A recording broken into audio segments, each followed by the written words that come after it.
Hey guys, so I just wanted to say really quick, this is a beginner video, but it's more of like an advanced beginner. So if you've never touched, a crochet hook, you've never done any crocheting, I would probably recommend that you start with my very slow demonstration of a single crochet stitch, and I will link that below. Then do like a double crochet, then do the triple. Now, if you're coming back to crochet after years, you'll probably be totally fine. If you feel ambitious and you want to try this, I definitely try to go as slow as I can, for beginners. But if you start getting frustrated or if you feel like it's too fast, please check out that other video because it'll be a lot easier for you to pick this up. So that's it. Let's jump right into the video. Hey guys, so for this project you will need these 4 things. A hook, obviously yarn, and then you'll need a needle with a large eye on it and some scissors. But we will not need these 2 things till later, so I'll set those aside. Now for your yarn, you're going to want to look at the back of the packaging to see what size hook. This particular blue one, I lost the outside. I think it ripped at some point, but I have this one, which is similar. So here you can see, if you read, all yarn has this information on here. There's a lot of different things, but mainly if you're just looking for your hook size, you can see this is a medium weight. And so here, if you're doing knitting, it says 5mm, but also the same if you're doing crochet hooks. So just look for that. Now I will say you don't have to do that. If you have like a 5.5, you'll be fine. If you have a 4.5, you'll be fine. You could probably even get away with a 6, but try to use the recommended size. Now this yarn is the same thing, so I will be using my 5 just to keep it all simple and easy for you guys to understand. Now the first thing we need to do is create a slip knot. I'm not going to go over this super slow because I did an entire video on how to do that, so I'll leave that in the link below if you want to watch it over and over. But pretty much you just wrap it around your thumb, pinch the bottom, goes through the hole, and then you grab both ends and pull. Okay, so again, if you need to see that more slowly, you can watch the video that's in the description. So now this hole is way too big. This will just fall off. So what we're gonna do is just tighten this. So I'm just kind of pulling both ends at the same time to tighten. There we go. Now you want it to be on there where there's not a ton of room. It should be able to just move around easily but not come off, really easily. Now what we're gonna do is hold the yarn. The way I was taught is I kind of put my hand up, okay? And we're gonna wrap this around my pinky. Then I'm gonna rotate my hand down and put my pointer finger under. Now I kind of rotate halfway and I pinch the bottom of this project with my middle finger and my thumb. The pointer finger is going to be what keeps your tension. So if you see, if I loosen this, if I bring it down, the yarn's really loose. So the tension, or the finger going up, keeps the tension. So I'll show you that one more time. Put your palm up and wrap the yarn around your pinky. Flip your hand down and put your pointer finger under. Then go about halfway and pinch the bottom of your project. So with my tension good to go and my hook on there, we're gonna make a chain. You're just gonna hook this, turn your hook down, and pull it through. Okay, back up. So grab your yarn, turn it down, pull through, back up. Now the amount of chains you do, it depends on your project. Are you doing a blanket? Are you making a scarf? You could be doing granny squares. It just depends. We're gonna pretend I'm doing a scarf. So the way you figure out how many chains you need is typically a scarf would be widthwise this way and you work your way up. You could do your scarf lengthwise this way and only make it, yay high, but working out of the chain is probably the most difficult part of crocheting, so why do that to yourself? Why have to work out of the chain for your entire project? So it is better to do the width this way and work up. So for my project, I want there to be 16 across, so I need to add 4 because it'll give us room to start the first row. So whatever amount you want, you just want to add an additional 4. So for me, I want 16. I'm going to add 4, so I'm going to do 20 total chains. All right, so I have 20.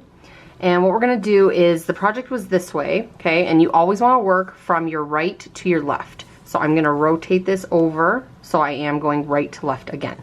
So now what I'm going to do is we need to go into the 5th hole.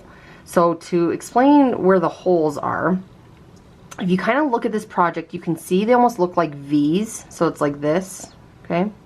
So I always just say look for the base of the V. That's where you're going to want to aim for. So we've got 1, 2, 3, 4, 5. So the first thing I'm going to do is wrap this around my hook twice. Okay. Now I'm going to go right into the base of this V. You can use your finger on the back if you want. When it comes out the other side, you're going to grab your yarn and pull it straight through and rotate up. So I have 4 on here. Now I'm going to grab my yarn, turn it down, and pull through the first 2, then turn back up. Okay, so we're going to grab the yarn, turn it down, go through the next 2, turn back up. If at this point you're like, oh my god, I have no idea what's going on, just give me a second. We're going to finish this one out and I'm going to go through it a few more times really slow. So we're grabbing the hook, or we're grabbing the yarn, turning down, pulling through both, turn back up. Another question you might be saying right now is, why do I have to turn it up, turn it down, all that stuff? And I'm going to show you why. So if you watch, I'm going to grab this, and when I go to pull it through, it's not going to do anything. Like, it's just going to get stuck. So it's important that you grab and turn down so that it does go through the project. Now, if I were to just let go and just go forward again, you see it just came off. Like, it just didn't do anything. So that's why it is really important to do those, you know, turning up and down. So now that I undid this, we can just do it again. So let's wrap this around twice. I'm going to go into this next hole.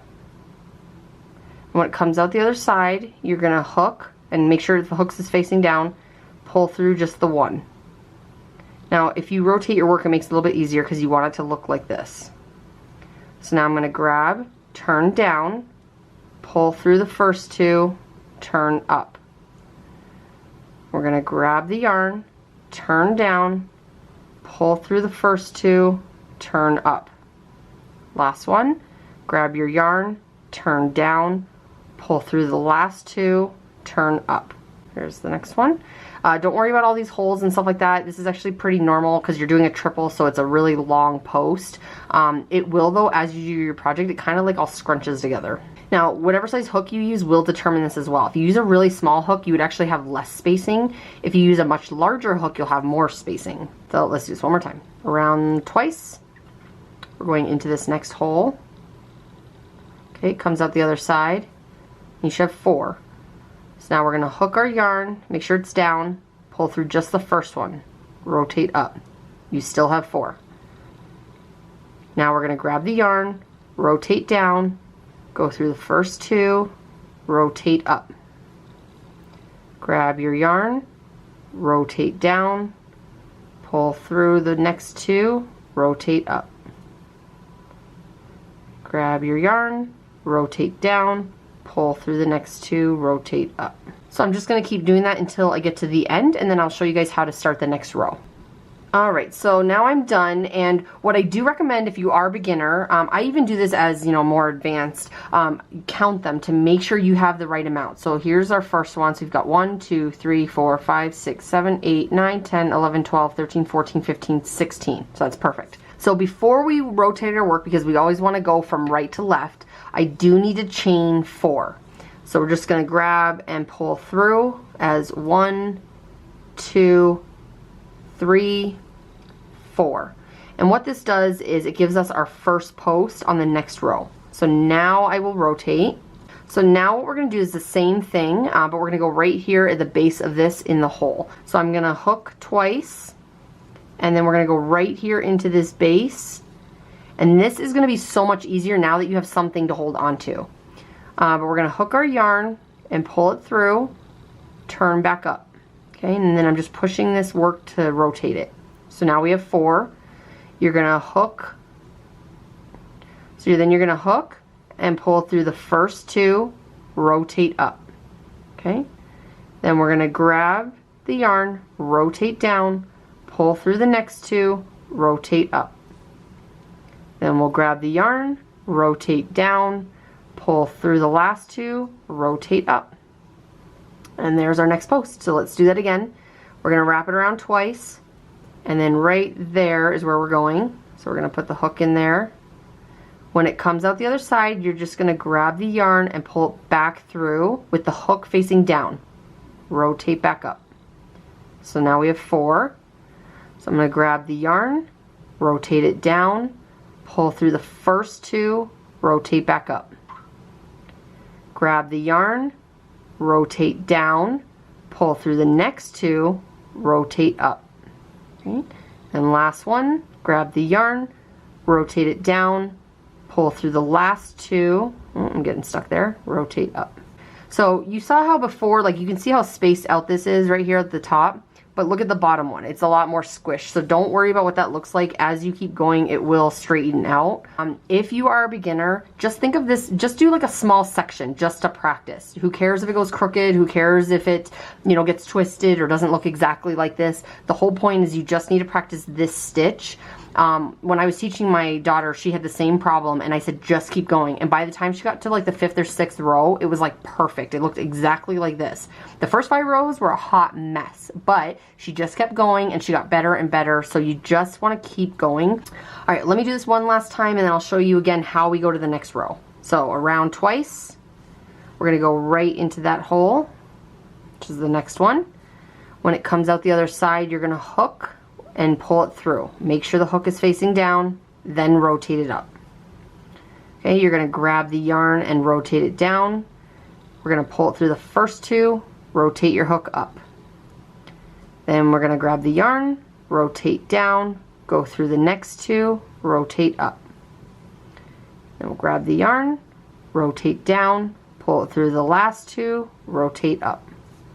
If at any point you need to see how to do these stitches, again, just rewind and watch it, and rewind and watch it.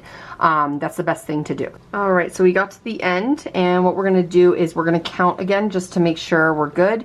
So we've got 1, 2, 3, 4, 5, 6, 7, 8, 9, 10, 11, 12, 13, 14, 15, 16. Perfect. All right, so to start the next row, we're gonna chain 4. So we're just gonna go 1, 2, 3, 4.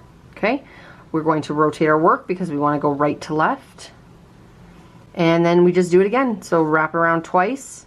Here's the hole right here. Do not go in between the posts. That is incorrect. At the top here, these holes right there. Okay, so it's wrapped around twice. We go in the base, the first one. When it comes out the other side, you're going to hook and pull it through. So you should have 4. Then I'm going to hook, turn down, pull through the first two, rotate up. Hook your yarn, rotate down, pull through the next two, rotate up. Grab your yarn, rotate down, pull through, rotate up. And that is it. So all you're going to do is that back and forth. So go this way, chain 4, go back. Chain 4, go back. And you're just kind of going back and forth like a Z. But always, always go from right to left. That's pretty much it. What I'm going to do is I'm going to finish this row out so that I can show you how to end a project, because what you do with this tail and then what you would do with the, you know, when you're ready to actually finish your project. So let me show you how to do that. Alright, so I finished the next row, and this is just like our sample piece, but let's pretend this is a really long scarf and you're all done. What you're going to do is cut off anywhere from 4 to 6 inches on the end. And then we're going to take this little loop and we're going to just put it through the hole, and you're just going to pull snug until it creates like a knot. So now we're going to weave this into the ends of the project so that it disappears. If you would like fringe, leave that on, and then you can loop through yarn and make fringe and do other things. But we're going to just show you how to completely end the project. So I'm going to take my needle that you can see it has a very large eye on it. You can use plastic or metal. I just prefer metal. I think it slides through the yarn better. And this is a trick my grandma taught me. So I'm just wrapping the yarn around like this. And then I'm going to pinch really tight. And we're going to squeeze the yarn in like that. So that makes it a lot easier to do. And I'll show you again when I do the bottom. And it doesn't matter how you hold this. It's just I'm right-handed, so it's easier for me to rotate this. But now what we're going to do is we're just going to weave this. I'm going to go through this first knot, and I'm pretty much just, it doesn't really matter where you go. I'm just looping it through different pieces of yarn along the top. And we're just going to go up and down, back and forth. You just want to make sure you get it through at least 2 to 3 inches if you can. So let me get that, and I'm just going to tug on it. Okay. Now when it gets stuck like this, just grab the end where the tail is and just give it a pull. There we go. Now you can kind of see it got all like misshapen, but the nice thing about yarn and crocheting is you just give it a tug and it goes back. So now I'm going to cut this and knot my project. Be careful you don't ruin it. There we go. And so you can see, you can't even tell like where it went. So again, I'm going to wrap this around the eye of it, the kind of like the flat part. So I'm going this way. And I'm going to pinch really hard and just pull the needle out. And you can see it's like sandwiched, like smushed in my finger. So I'm taking the eye part and I'm just kind of like weaving it through. So then we'll do the same thing. So I'm just gonna go through a few of these holes or these loops. Just going straight across. Some people will go down this way. You can totally do that too. But just get it through a little bit so that it doesn't come out later. And then I'm just gonna pull the tail. Okay, and again, it's all messed up. We're just gonna pull it in the opposite direction.